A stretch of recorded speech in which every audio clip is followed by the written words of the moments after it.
اعوذ باللہ من الشیطان الرجیم بسم اللہ الرحمن الرحیم۔ صحیح مسلمان کیسے بنے؟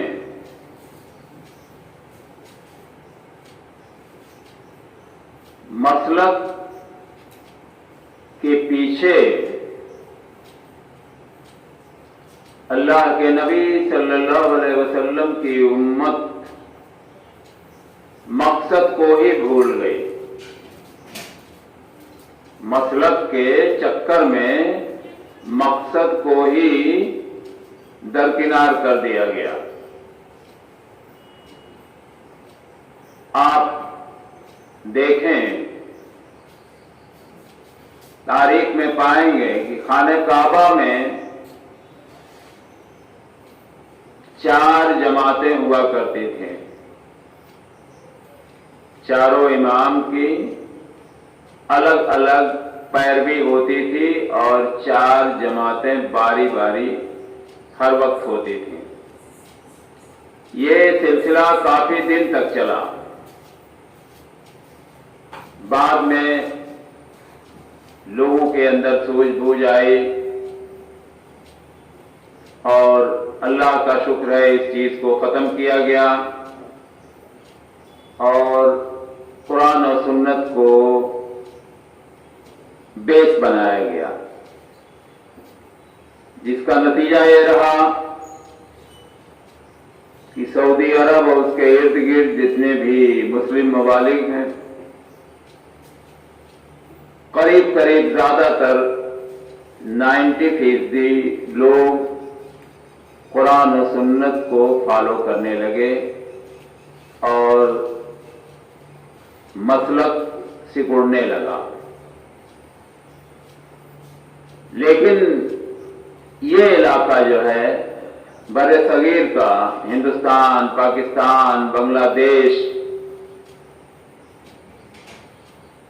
یہاں کے لوگوں نے مناسب سمجھا،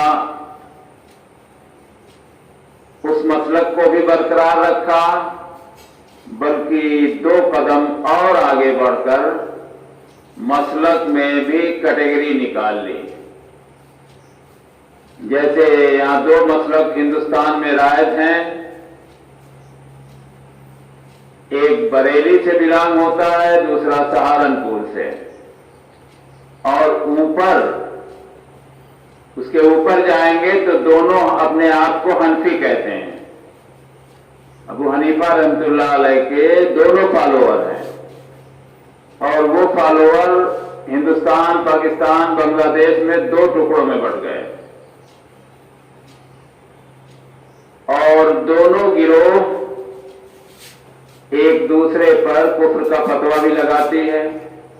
وہ ان کو کافر کہتے ہیں، ان کو کافر کہتے ہیں۔ وہ ان کے عالم کو عالم نہیں مانتے، نہ ان کے عالم کو وہ مانتے، نہ ان کے حافظ کو وہ حافظ مانتے ہیں، نہ ان کے حافظ کو وہ حافظ مانتے ہیں۔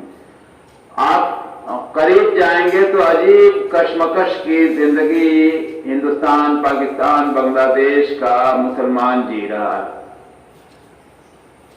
اسی مسلکوں کے چکر میں پڑ کر اپنی خود تباہی کا راستہ طے کر رہا، اور دور دور تک اس سے نکلنے کا کوئی راستہ بھی تلاش نہیں کیا جا رہا ہے، خاص طور سے رہنماؤں کی طرف سے۔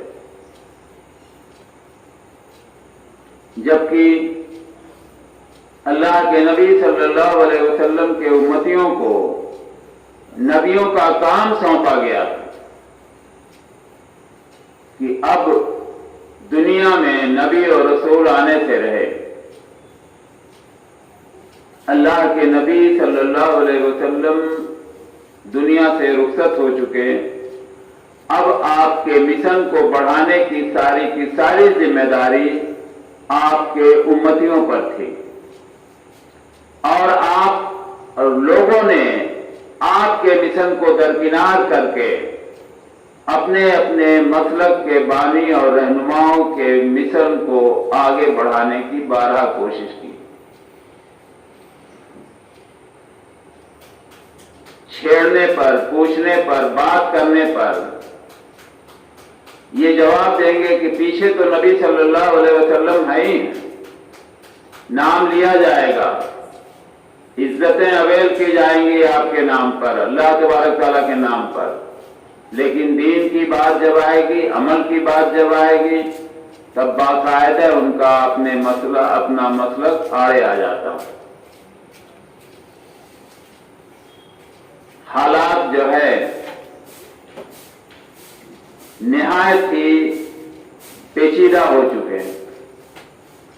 एक वाकया मैं छोटा सा बयान कर रहा हूं जो मेरे साथ गुजरा, बहुत दिनों की बात है।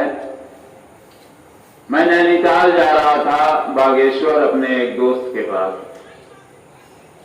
असर की नमाज, जोहर की नमाज के साथ हमने इकट्ठा पढ़ ली, जोहर और असर, कि हम मगरिब तक फारिग रहे।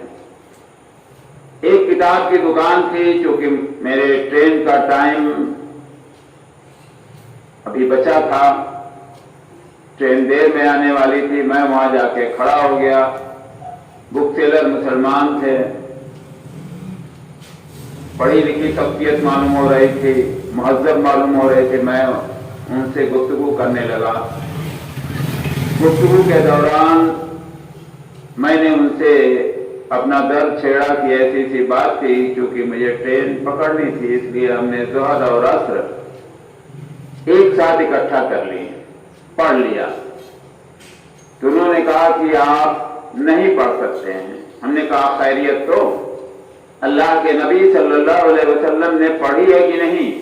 हाँ, बेशक पढ़ी है, लेकिन आप नहीं पढ़ सकते।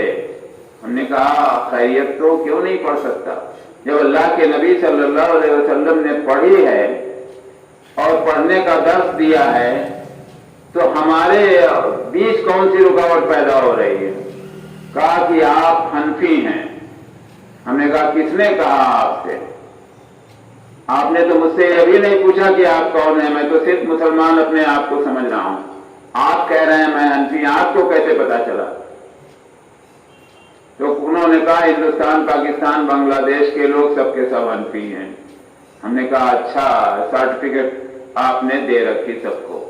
तो ये हाल है।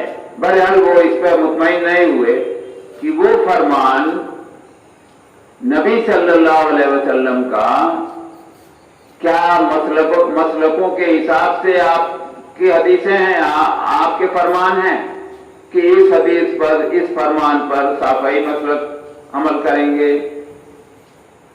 इस फरमान पर फला मसलक के लोग अमल करेंगे, इस फरमान पर हनफी लोग अमल करेंगे। ऐसा तो कहीं कुछ भी आपको नहीं मिलेगा। जो भी हदीसें आई हैं उस पर अमल करने का अख्तियार सारे मुसलमानों का है और उस सारे मुसलमानों के ही लिए आई हैं। उस वक्त तो ये सब चीजें वजूद में भी नहीं थी। इस तरह से दीन को टुकड़े टुकड़े, पारा पारा कर रखा है कि अल्लाह हम सब पे खैर करे। अस्सलामु अलैकुम व रहमतुल्लाहि व बरकातुहू।